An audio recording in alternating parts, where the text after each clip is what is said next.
Hello everybody, welcome back to Drawing with DJ. My last couple of videos, I combined Marvel's Avengers with DC's Justice League, but as they say, every hero needs a villain. Let's kick this off with a foil for the hero who started this series off, Steel Man.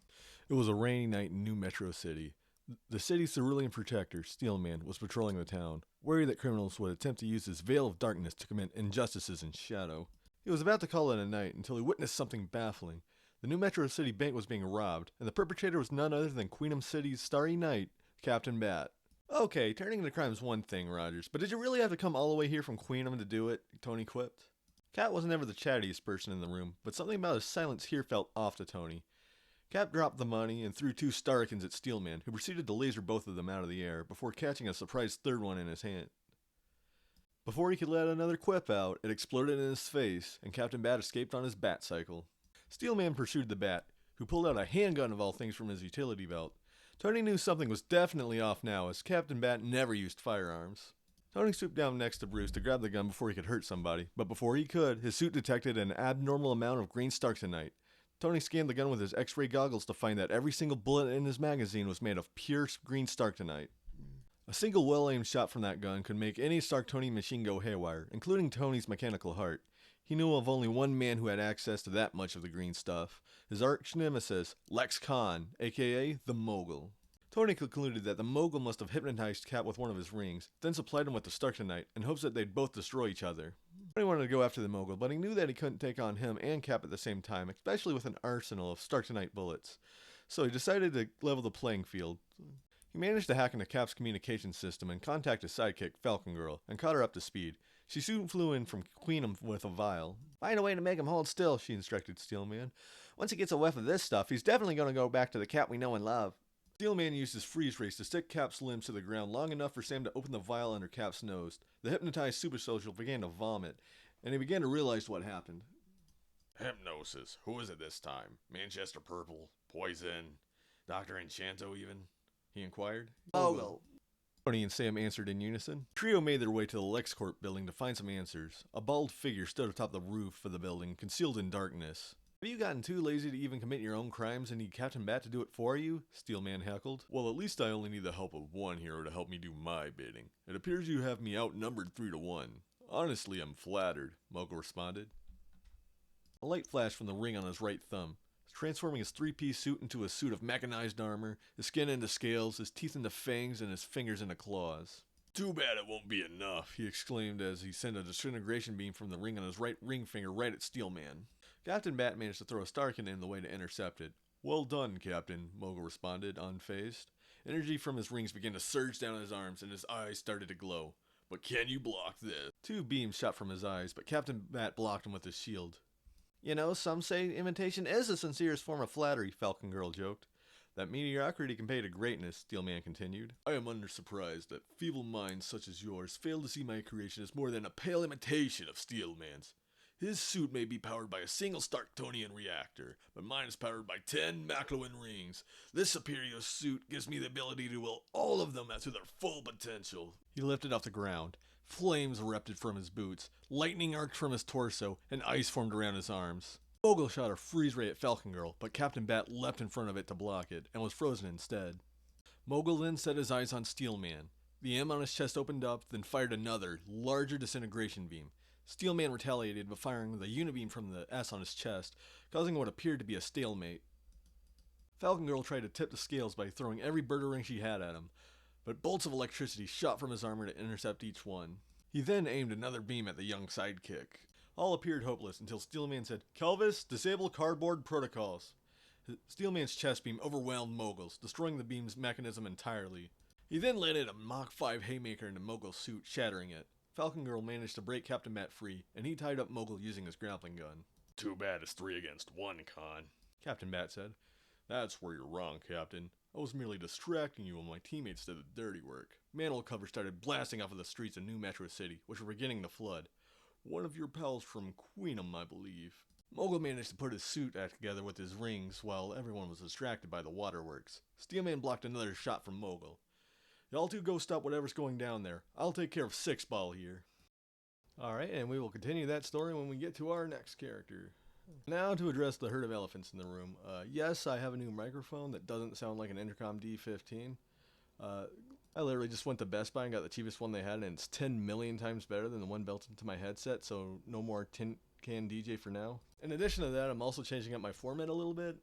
If you've seen my previous two videos, you know that I just, pretty much introduce the characters first and then give them the backstories, which is really like super simple, just really literally just combining the backstories of each character. But instead, I decided to be more fun and a little more challenging, more fun to do a story involving all the characters. As for Mogul, he's obviously supposed to be a fusion of Lex Luthor and the Mandarin, if you couldn't tell by my little references in the drawing. I went with Lex Luthor for this fusion because Lex Luthor's kind of like an evil Iron Man, sort of, if you think about it. Like, he even has like a big robot suit, kind of like Iron Man's. And also Mandarin has like a whole bunch of powers, just kind of like how Superman does. You know how Superman has like laser beam and like frost breath and flight and all that. And then like Mandarin literally has like 10 of them. So yeah, I just figured that if I just throw those two together, it's basically just like evil Steel Man. As for the artwork itself, I'm pretty decently happy with how it came out, especially considering it was my first drawing like in over a month. Also, the rings were really pretty fun to draw, drawing like the special effects on each ring, each ring having a different power. I originally wanted to go with a more dynamic pose, like kind of like how I promised I would in the last video, but it was my first drawing in over a month, so I kind of used the symmetry tool a little bit, but otherwise I think I did a decent job. And with that out of the way, we have the first member of our Masters of Doom, the Mogul.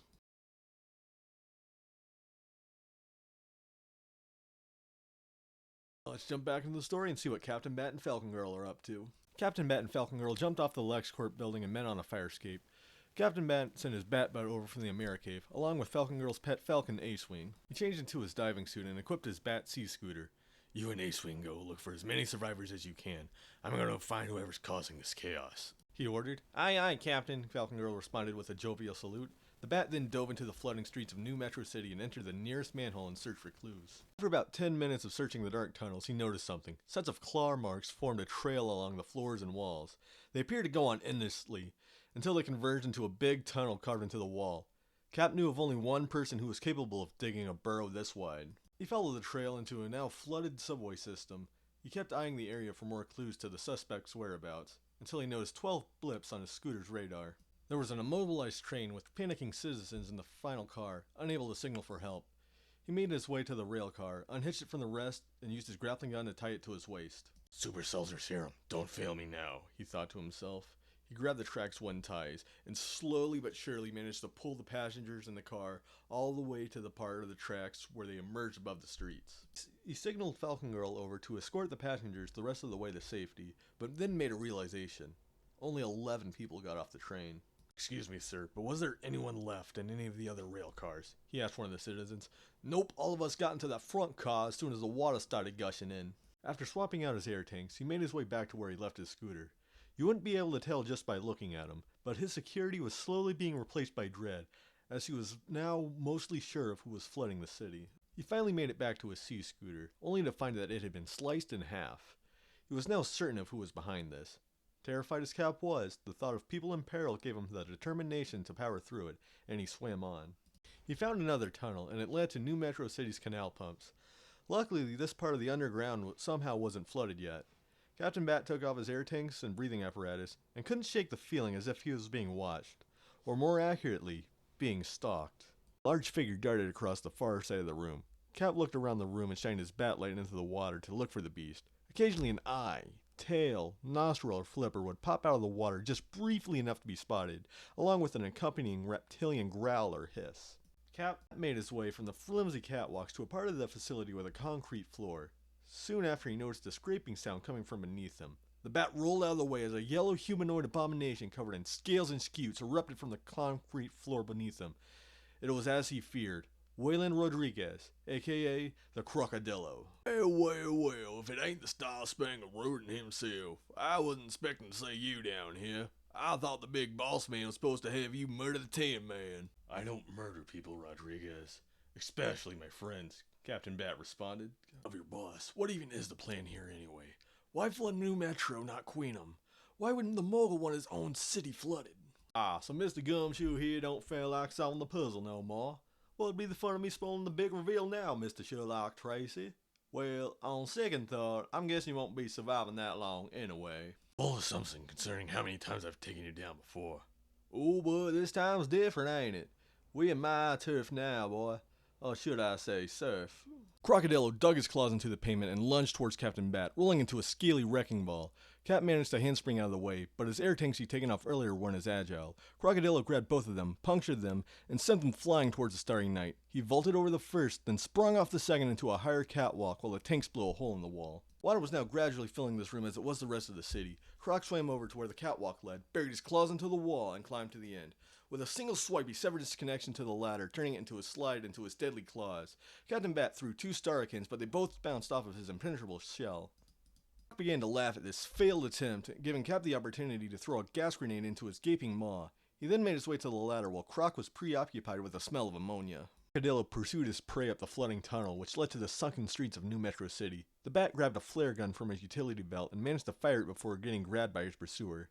Cap grabbed his shield from his back and slammed it into the back of the giant scaly hand, freeing him long enough to reach the surface and get some air. Croc pulled him back under before he could send a radio signal to Falcon Girl, so his only option was to fend off Croc until either she or A-Swing found the flare.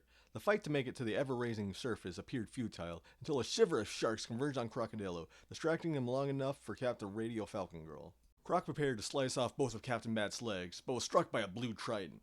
Croc looked over to see that he had somehow invoked the wrath of the Aqua Panther. Panther bolted towards Croc, readying his own claws for battle. The Akondan King dodged both of Croc's swipes before uppercutting him in the jaw and slashing Croc in the face. Croc retaliated with a bite in Panther's shoulders, but his fangs bounced off, sending blue shockwaves across the suit's torso. Panther grabbed his trident and redirected the kinetic energy into a final blow, knocking out the Crocodillo. Alright, so again, if you couldn't tell by looking at the reference images, Crocodillo here is supposed to be a combination of DC's Killer Croc and Marvel's Armadillo. Some of you might be wondering why I didn't want to go with one of Captain America's more iconic enemies. Most of them are Nazis, and I don't see that going too well with... like on this video alone, we got Mogul, who's Asian, and our next character up, who's black. So, and he managed to beat all of them out, including some of the other non-Hydra ones. I had planned, there was Riddlemaster, who was like Taskmaster and Riddler, and Doughface, who was Doughboy and Clayface. So maybe next time. As for the drawing itself, the combination of claws and webbing was a little bit of a challenge. Yeah, I'm not super happy with how his feet turned out, but his hands, I think they're okay enough. Some of the perspective can be a little confusing, but overall I'm pretty happy with it. I'm especially happy with how the face turned out. I really like drawing creature designs, which even kind of makes me want to go back to drawing Fakemon. Let me know how y'all feel about that. I got really into Fakemon a couple years ago, and I got really okay, I say, drawing sort of monstery faces like that. So give me your thoughts in the comments below. And with that out of the way, we have the muscles of the Masters of Doom, the Crocodillo.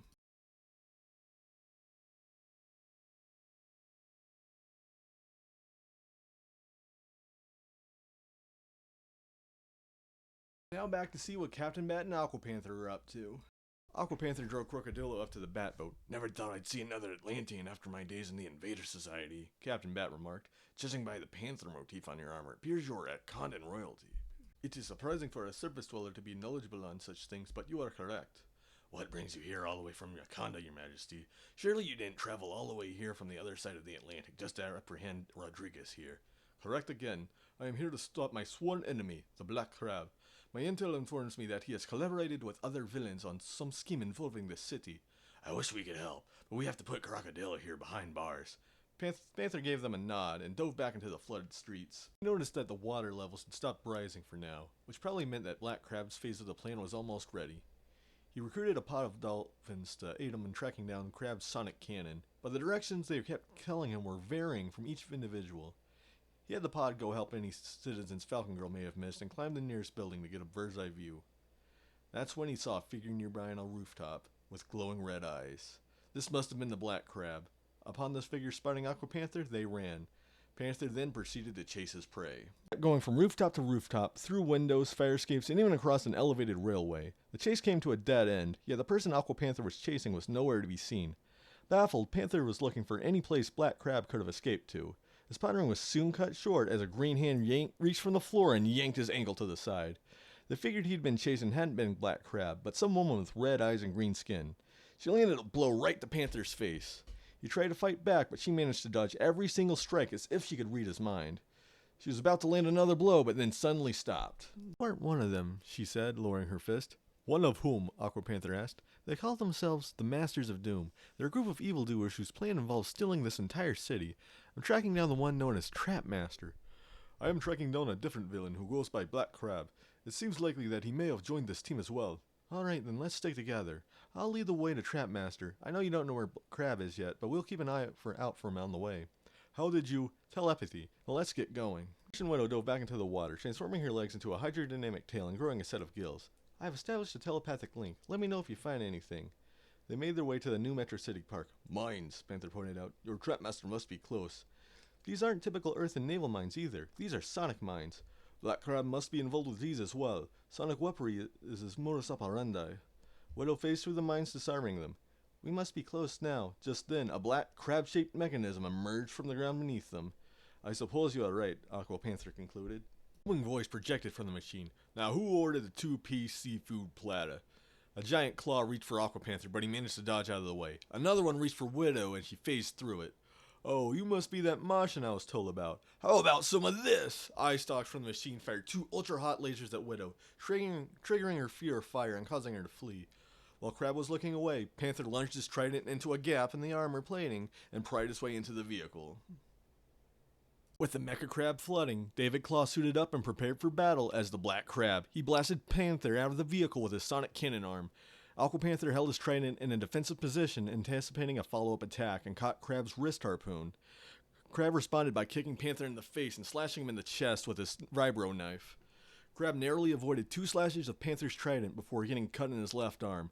Panther charged a blast of energy with his trident so powerful that it launched Crab out of the water into a nearby office building. Crab dusted off the rubble and cranked up the power of his sonic cannon report, emitting a blast so powerful that it shattered every window on the face of that building. The force of the blast was so intense even that it managed to start overloading the Aqua Panther's bivacalcum suit and trident. Panther channeled the excess energy into his trident and rocketed up towards Crab's position. Crab tried to block the oncoming blow with his cannon, but the impact shattered it. "It looks like you are all wet now, Claw," Panther said cockily. "I wouldn't be so sure if I were you." Sonic explosions started to erupt all across the edge of the city, and then the city began to move. Alright, so now out of all the characters I've drawn on this channel so far, Black Crab here has got to be one of my favorite ones I've done so far. I absolutely loved shading the metal bits, especially like, silvery grayish metals. Always super amazingly fun to render. It was also a fun challenge combining Black Manta, who has the color black literally in his name, with Ulysses Claw, who has a very, very noticeable like blue and red color scheme. Well, purple and red, not blue and red. I don't know why I said blue there. But yeah, anyway, I feel like I did a really pretty good job, balancing the colors out. It's still pretty noticeable while being mostly black, so you can still call him Black Crab. It was also fun combining the kind of complexity of Black Manta's suit with the simplicity of Claw's suit. I feel like a genius for coming up with the name, Black Crab, because Black Manta, that's Manta, the name of a sea animal, but Crab's a sea animal that has a claw. And also it's Crab with a K, kind of like how Ulysses Claw is Claw with a K. Like, literally the only things I would change are maybe the weird angle his pose is at, and a little bit of the highlights on his, left leg are weird for some reason. But aside from that, I think he's absolutely perfect. Out of the way, we have the tech genius for the Masters of Doom, the Black Crab.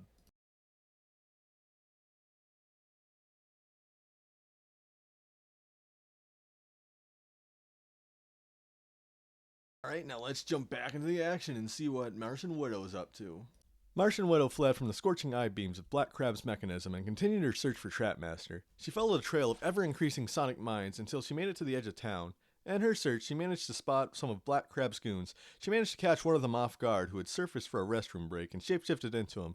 After joining the rest of the platoon, they made their way to a hidden hatch on the inside of a diner. It led to tunnels that all appeared to be dug out fairly recently, and made their way to a bunker.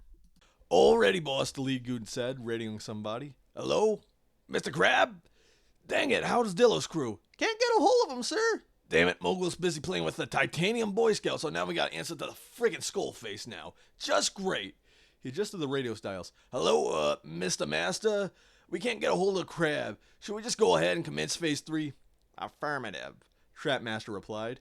The head goon nodded to Widow and another goon, and they proceeded to flip 2 large levers. A large boom was heard nearby, and the ground felt like it was shifting beneath everybody.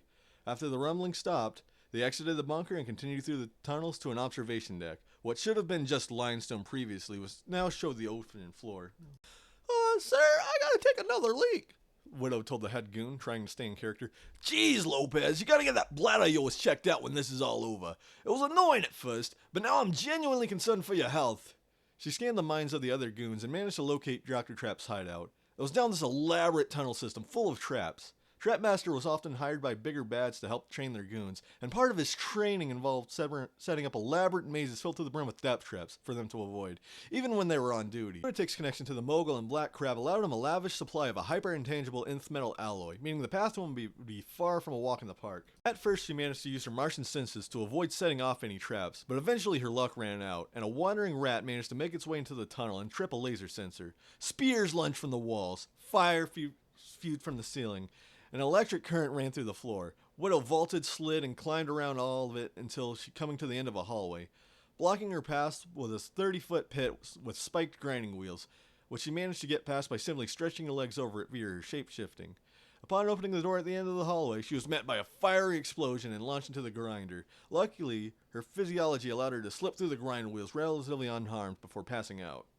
When Widow came to, she was hanging from the ceiling by an nth alloy cable above a pit of fire. In front of her sat the man she had been searching for, the twisted sadist, Dr. Larry Masters, otherwise known as Trap Master. Well, looky who we have here. The alien KGB agent turned hero, about to turn to ash. You're not getting away with this, Masters. We've already taken out most of your team. Yeah, but I managed to outlast the rest of Team A, meaning I get a larger cut of the profit. Thank you for that, by the way. Team A? Whoops, looks like I spoke too much. Time to die. He nonchalantly walked to the exit and threw a lid of a sharpened soup can at the cable with enough force to sever it.